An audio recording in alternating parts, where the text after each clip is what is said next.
Okay, good afternoon, everybody. I'll do the honors of kicking us off today.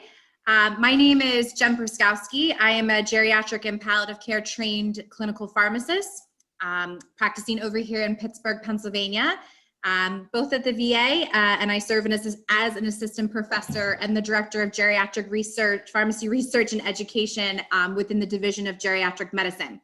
I want to welcome all of you to our first webinar within the Drive to Deprescribe initiative entitled Designing Your Deprescribing Intervention. You'll hear from many of our other group members.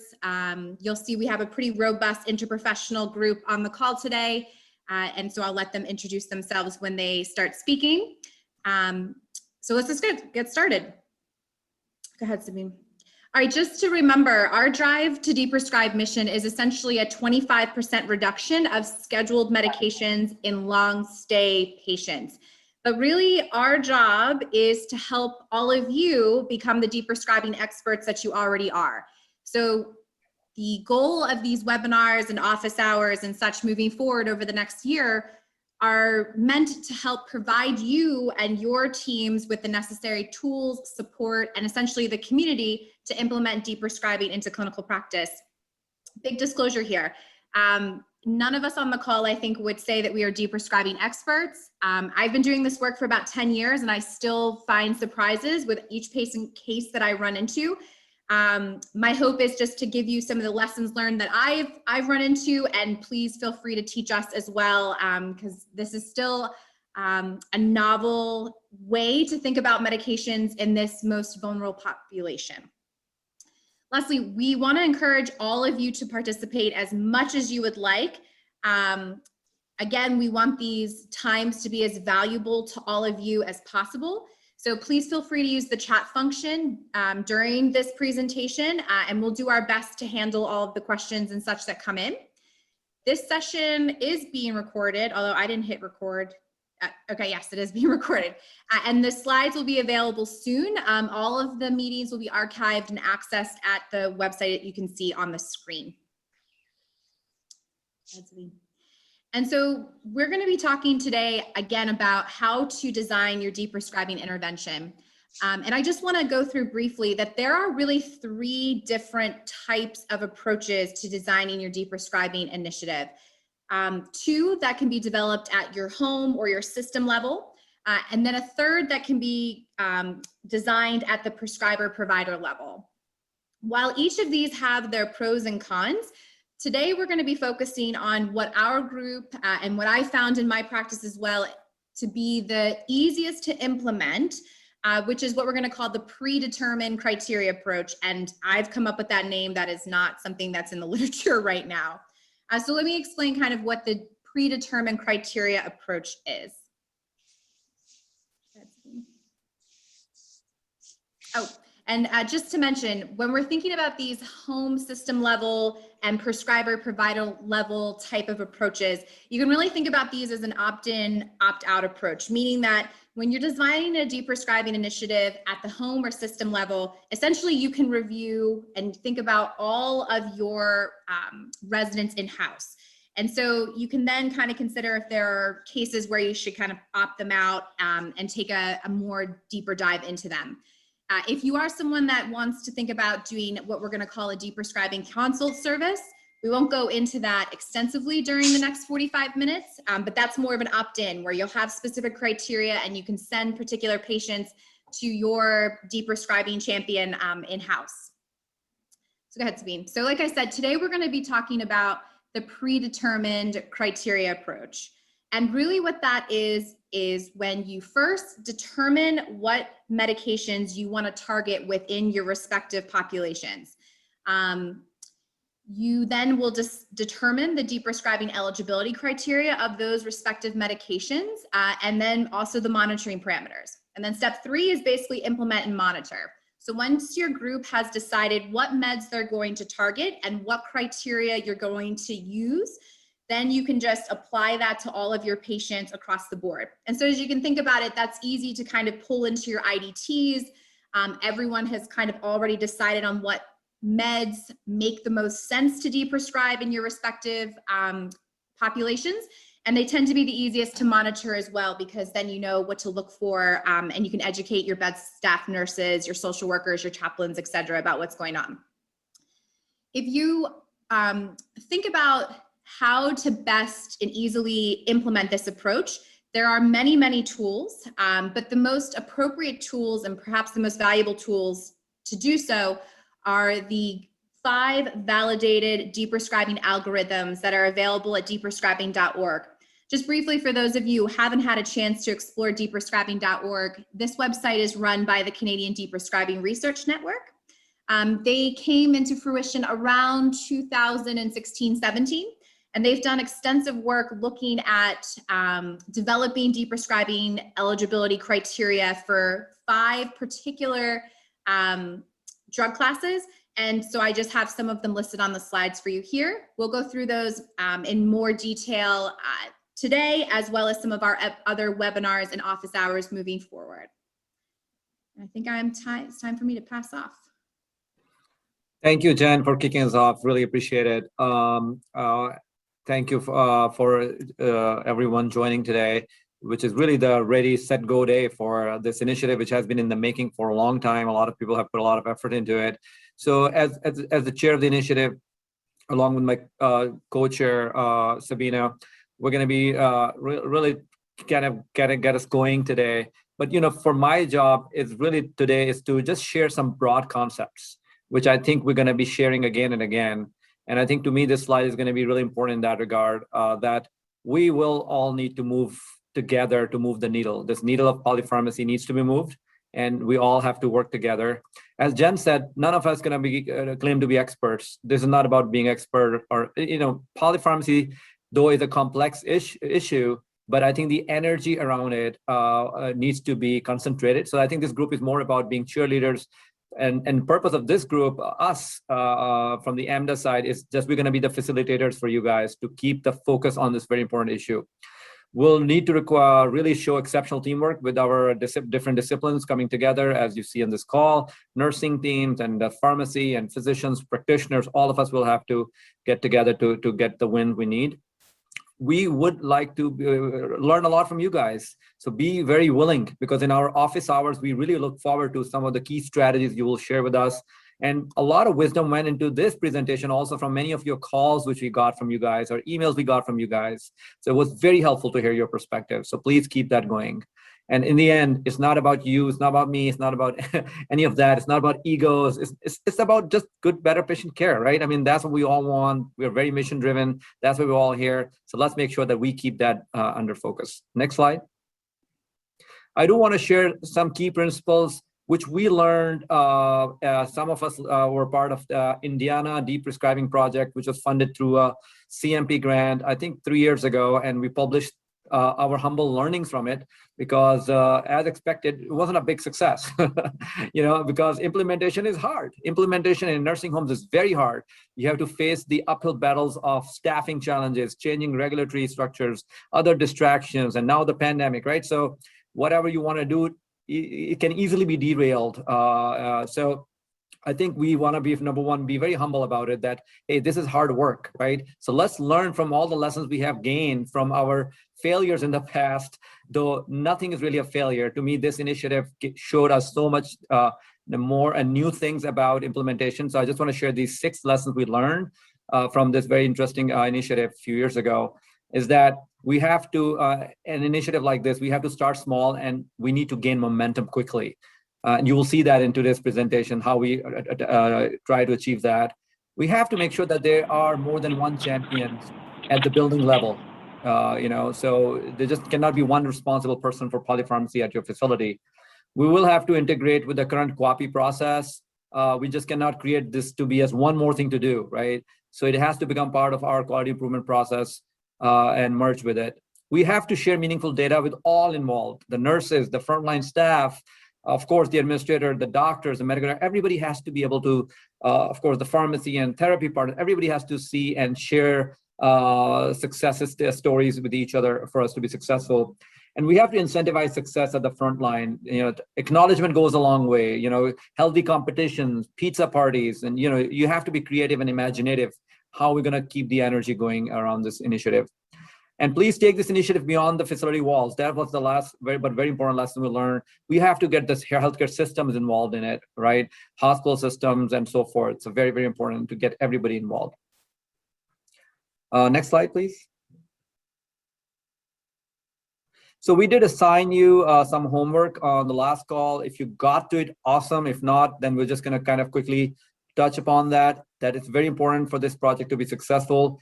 That you have to inform and educate, use the resources which are available on the website, make sure that everybody on your team, it's a corporate team or a facility level team, make sure that everybody is educated about this. Assign a D2D team, both at a corporate level and also at a facility level. It's important. Name a person who's responsible or as a champion for this initiative. And as we see, the core members need to be the director of nursing, pharmacist, medical director, the nurse practitioner, and another prescriber, and could be other people also. Make sure there's the core team. And then everybody else, every other discipline needs to be on a standby as an educated partner who's ready to chime in as needed. And you can call them as the ad hoc members. Same thing at the corporate or the chain level. If you are a chief medical officer or chief nursing officer or chief pharmacy officer, you need to make sure that you contribute to your D2D corporate team that comes together regularly. Next slide. Key steps which we're going to learn today on this call is addressing the logistical issues, make sure that, that we know what the role of the team members are, and then we are going to keep on going back to some critical tools which are already available. We don't need to reinvent the wheel. Through the Canadian network and Prescribing and through other sources, we have a lot of tools. So we'll be putting forth some of those tools as we go forward. And then we'll also be announcing our first 2 medication categories which we're going to go after for this Prescribing. How exciting is that? Next slide. All right, logistically at your facility level, so this is an important slide. Please schedule a day to meet for your D2D team besides the copy day. Of course, you will be using the copy time also to share the data and so forth with everybody, but your core team should be meeting at one other day. And this will be the time where a lot of work may happen in regards to reviewing complex cases, having those conversations and so forth. Meet with your pharmacy consultant or at a corporate resource level if you have a corporate resource to ensure that data is available. So a very important role the pharmacy partner at your facility level or at a corporate level has to play is make sure that you have at least the minimum data available for this initiative. And we're going to be guiding you as we go forward what data we're talking about. At minimum, you should be tracking the average number of medications per long-stay residents. That's just the minimum, right? And then there's also, you can go to this link and you can see what are some of the metrics we are recommending for this initiative. And then plan a facility-wide kickoff. Announce the kickoff. Again, at our D2D website, you're going to find some resources which you can use for announcement to the family, to the other prescribers, and you can also use some flyers and posters for this initiative. Next slide. Now I'm going to invite Annette Winsler, our Chief Nursing Officer of Signature Healthcare, to share with us what are going to be some of the key roles for our team members on the D2D meetings. Good afternoon. Thanks everybody for joining. This is such a great initiative, and my counterpart Kathy Owens and I are so excited to be a part of this. And as Dr. Nazir was saying earlier, you know, implementation is hard, and we've all learned lessons from that. And so with that being said, what we did is we talked about what top 3 key leaders within the facility could really help drive this initiative. You know, of course, along with our administrator and nursing admin team and the rest of the medical staff as well. But looking at the 3 top leaders, such as the director of nursing, the medical director, and pharmacy consultant, because we all know that it's hard to get started. So therefore, we have to have responsibilities and accountabilities to some members of the team. And so just looking at the 3 top key leaders, the director of nursing, I mean, we've talked about, you know, communication is imperative, and educating and having everyone on the same page and understanding what's in it and what's in it for me and what's in it for our residents is really the key driver to all of this. So making sure everybody is, you know, aware and having those champions, you know, just not one champion, maybe 2 champions as well, and making sure that we are meeting and we're attending. With the medical director, I mean, we have some family letters, we have some case reviews for scenarios that would help, and our pharmacy consultant. Providing the list of residents maybe who meet our criteria that we'll talk about, any advice they can give us as the experts on a pharmacy related items, and just pulling the education together and the monthly data as well is so important in keeping on track and keeping everybody on task. Next slide, please.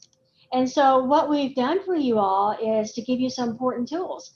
And so with that being said, we have provided you a link, and we hope that you do go to that and review that and enjoy that, because there are some flyers, there are some letters for the family and for the prescriber, and then we've given you guys some algorithms. You need tools and resources to help you through this, as again, we're not the experts on this, but the more available tools and resources you have, the easier we hope this will be for you guys. So we've given you some medicine category tools as well. So please, please, please use that link, and this will definitely help you for sure.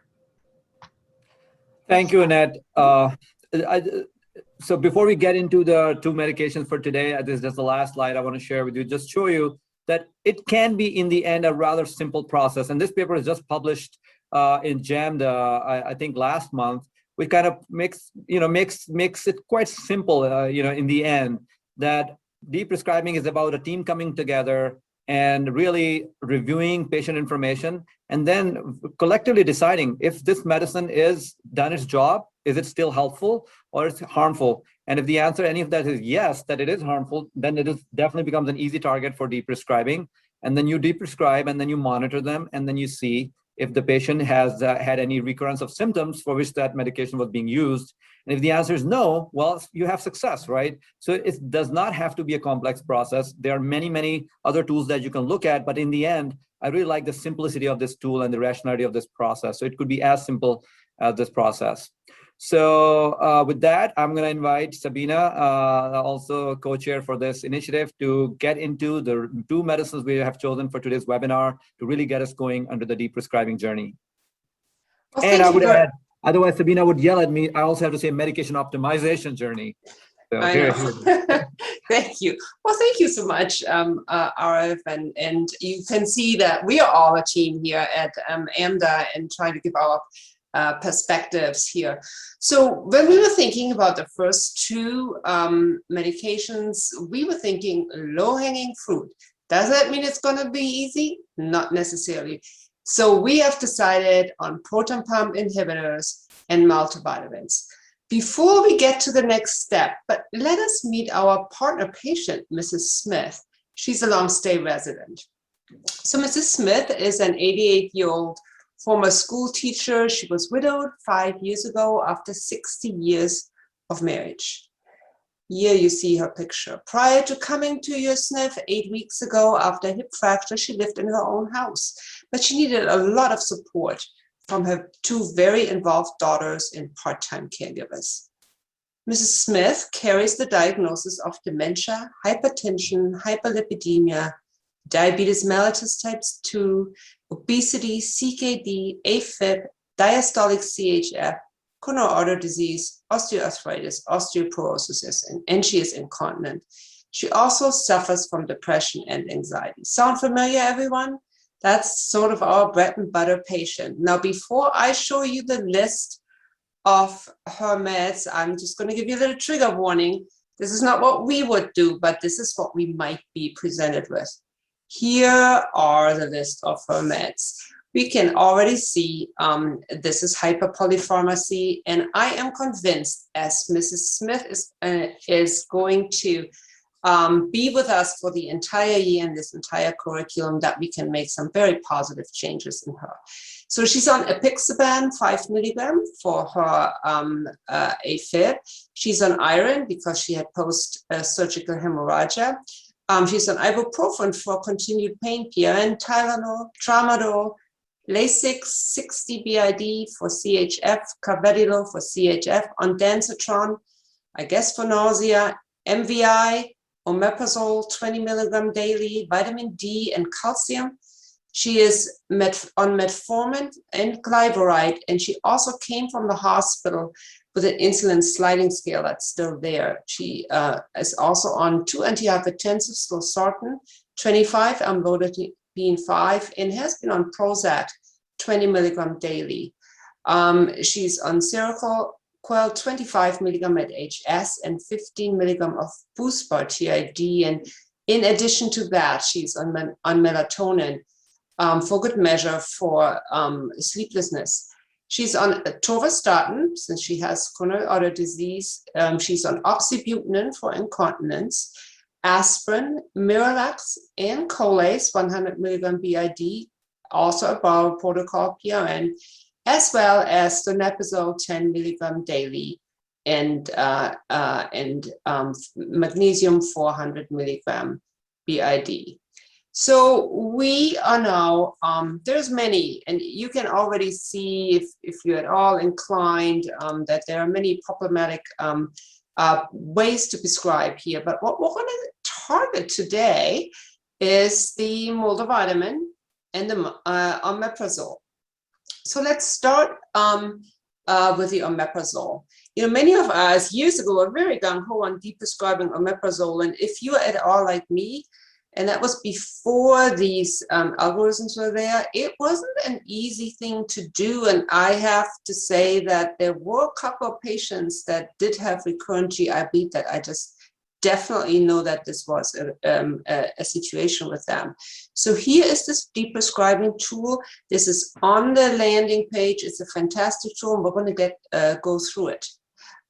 So first of all, why do we want to prescribe? Well, when the indication is unclear, the risk of side effect may outweigh the chance of benefits. So what are PPIs associated with? C. diff infection, diarrhea, pneumonia, vitamin B deficiency, and hypomagnesemia. Common side effects include, for some reason, nausea, I didn't know that, but diarrhea, rash, and headache. So anytime I approach a quality problem, here's the first, here's the algorithm. There are two pages to this algorithm. We're going to unwrap that a little bit for you. Anytime I approach a problem I ask the why. Why is this patient on a PPI? And if you're unsure, find out, is there a history of endoscopy? And I think this is the most important thing. Was she ever hospitalized for bleeding ulcer or taking this because of NSAIDs? Did she ever have heartburn or dyspepsia? And then here are the situation where we would recommend prescribing. Mild to moderate esophagitis, GERD treated for 4 to 8 weeks. So it's okay to treat that, but don't do it forever. Peptic ulcer disease, if the treatment has exceeded 12 weeks, upper GI symptoms who've been asymptomatic. ICU stress ulcer prophylaxis, often an issue for me. These folks come back to the nursing home and they are on a PPI because of ICU stress ulcer prophylaxis. And then if they've been treated so that can be discontinued. And if they've been treated for H. pylori for 2 weeks and they are asymptomatic, that can be recommended for deprescribing. Now, here to the left side, there are situations where you shouldn't deprescribe. Barrett's esophagus, severe esophagitis, documented history of bleeding GI ulcer, and then chronic NSAID users with a bleeding risk. Those are the conditions where you shouldn't deprescribe. Now, once you made the decision to deprescribe, now how do you do that? There are different approaches. Decrease to a lower dose. And that is the approach, frankly, I often go because I have seen too much rebound myself, or stop and use on demand. And I have also, when I decrease the lower dose, I've halved the dose, but I've also gone the way that I did in every other day. So decrease lower dose or stop and use on demand. But whatever you do, you should continue to monitor. And I think this is fairly critical. So what is the other step missing here? And that is the family and patient involvement. These are again from the Canadian Prescribing.org website. I gave you the, we have given you the link here. This is really very patient and more importantly, family oriented. So this is something, a tool that you should absolutely avail yourself. So what did we do with Mrs. Smith? Well, it remained unclear why Mrs. Smith was on omeprazole. The co-prescribing of apixaban, aspirin, and PRN ibuprofen actually made her high risk for GI bleed. So here's what we decided. We decided to deprescribe ibuprofen. And then we are going to review her for deprescribing omeprazole in a month. We're going to monitor her GI symptoms in the meantime and see whether she actually has any, message the PCP and question whether she had a history of endoscopy or GI bleed, and then do a detailed pain assessment and look at alternative approaches regarding her persistent pain. So you see, it's not just as straightforward. Actually, we will deprescribe, but not necessarily the drug that we set out to deprescribe in the beginning. It is a complex process, and this case demonstrated. Now, how about her multivitamins? Are there really any benefit to multivitamins? I would say yes. To this kind of patient, a young woman who is potentially of childbearing age. That's the only indication for a multivitamin, unless you have specific deficiencies.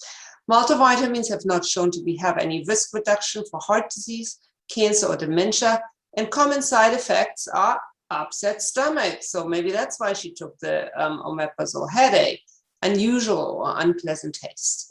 So what did we do with her multivitamin? Well, we looked at her nutritional status. And what we found was Mrs. Smith's appetite was not the best. The food doesn't taste very good. She ate, however, between 50 and 75% and did not experience a weight loss. The committee decided the following. A, deprescribe the multivitamin. There was no indication. B, add a dietitian to the committee as an ad hoc member and review all the multivitamin prescriptions in the facility. We did decide to keep her vitamin D and calcium for now, but I thought that it might be of value to check a vitamin D level. So that is our, those are our two medications that we encourage you to attack first. I think you will be successful. I think that the multivitamin will be particularly unproblematic for you to decide. If you go with the PPI algorithm, I think you will be able to discontinue a large number of PPIs safely, engaging the family. That's amazing. Thank you for making it so simple, Sabina. There's a couple questions. I don't know if you want to take them. One is, what about PPIs for GI prophylaxis for anticoagulants in high GI bleed risk patients? And how about MVI with minerals for wound healing?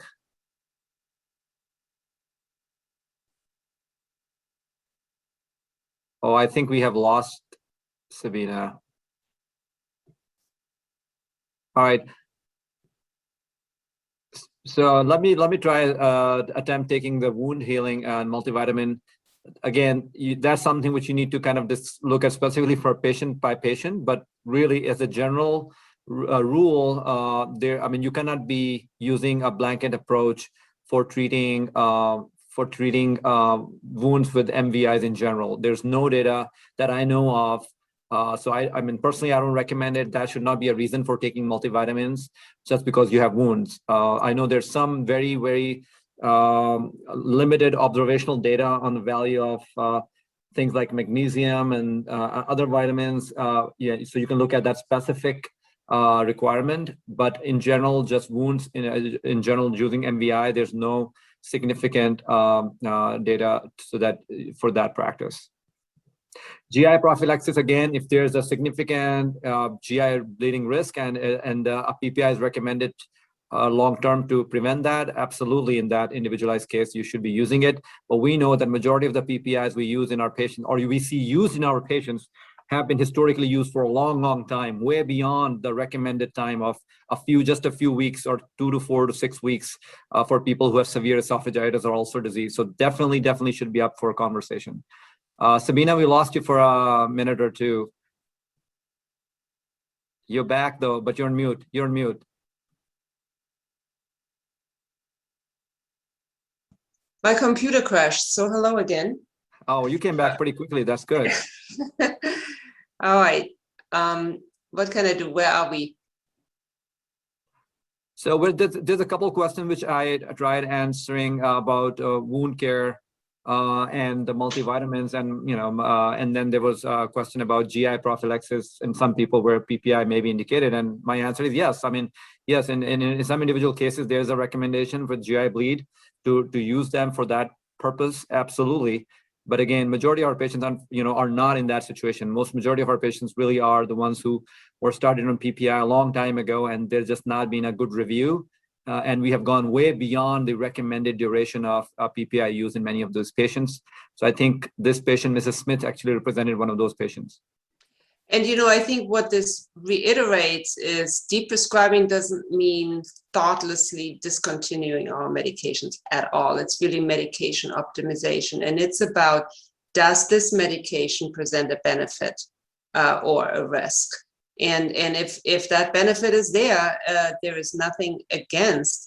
We should be continuing those meds. So yeah, and there's some great comments, kind of validating some of those thoughts here. Dr. Hamowitz, for example, Dan has put some good comments in there, and Margaret is saying thank you. So wounds does not equal MVI orders. Yes, I wish medicine was that easy, right? Then, but the problem would that be then we would be replaced by robots, right? I mean, that wouldn't be a good deal either. So I'm glad to a certain level that medicine is an art also. So yes, I mean, there's really rarely there's ever that if this then that, right? There's always a room for conversation and an interprofessional review in coming up an answer to any individual patient. So, well, I just want to invite Jen back to go back to this what next slide. Yeah, so sorry, I was trying to monitor the chat, Dr. Nazir. So here's what all of you can think about as your next steps moving forward. So number one, please feel free to take the recording of this presentation as well as these slides to your Drive to Deprescribe internal work group. Talk really about what roles and responsibilities each of your team members will have. The more clear and precise you can be, the more helpful down the line that will be. Then the next thing to do is basically get a list of all of your long-term stay, perhaps also your post-acute residents that are currently prescribed PPIs and multivitamins. Just to give you an understanding of that usually is about 50 to 60% of your house. So you can think about how much time you're going to need to look at each of these particular cases. Feel free to reach out to your pharmacy colleagues to help you with some of these chart reviews, looking at when these medications were truly started and what their indication was and or is now. If those particular residents meet your deprescribing eligibility criteria that we've gone through previously, feel free to talk about it with your interprofessional group and start to deprescribe. And of course, as we've kind of inferred, but I think it's worth mentioning again, your deprescribing group also includes your resident and or their family members. Then once you have implemented those deprescribing recommendations, feel free to also educate and talk to your bedside nurses, your chaplains, your social workers, et cetera, your therapists about the risk of adverse drug withdrawal events, particularly in PPIs, although these are very, very rare. And I mean extremely rare. In our work we've done here in Pittsburgh, we've had very few, I would say less than 5% of our patients that have had some type of rebound symptom from coming off of a PPI. But nonetheless, educating all of the staff to know what to look for, so then you can monitor that patient and make changes in real time if necessary. Once a few months has gone by and you have seen those changes in your total number of medications, feel free to celebrate this with your group and also normalize this. So all of your group members, as well as your patients and families, understand that this is a thing that we do. It is part of the prescribing cascade. And what our job really is to optimize those medications for those patients at each point in time. So while one medication or multiple medications may have been beneficial and helpful at one point, that time has changed. And then please, at our next call, please let us know what worked, what didn't work, and the lessons learned that you have also come and, you have learned yourself. Very, very, very well said. And there's some good conversation going on, which validates us that there are a lot of experts among you. So we have in 4 weeks our office hours to discuss how this went. We really want presentations from you guys. So please, if you and your team would be interested in presenting at the office hour, just think about 10 to 15-minute presentation, sharing your ideas and how things went, and so that the rest can learn from it. We really need you. So please reach out to myself, Jen, or Sabina, or others on the call from the AMDA staff that you are interested in presenting your successes, because we really want to hear from you guys as experts. So that would be great. So I think that's all we had. Sabina, do you have any last thoughts? We did make a commitment among our team as presenters that we are going to try to give you your time back, because we know that there's many busy people on the call. So so we have no intention to go all the way to 45 minutes if we can wrap up early. So which is great that we have wrapped up a little bit early. So let me just bring in Sabina to see if there's any last thoughts. No, my last thoughts are only, first of all, I apologize about my computer problem, but it would also be great if you gave us ongoing feedback, and you can put it in this in the chat right now. It's like how this presentation went for you, because we want to make your time efficient for you and respond to your needs. Was this informative? Was this just about right, or did you need any more information, and so on? So thank you everyone for listening in today. I think with the multivitamins especially and the PPIs, you will have great success starting out. And I'm looking forward to seeing what else we can discontinue on Mrs. Smith. Yeah, and we will review the chat box, and we will try to answer these questions which we have not answered in our office hours. So there's an ongoing opportunity. If you want to share questions, we will try to address them. Thank you very much, everyone, for joining in, and we'll connect back again in 4 weeks or so. Thank you.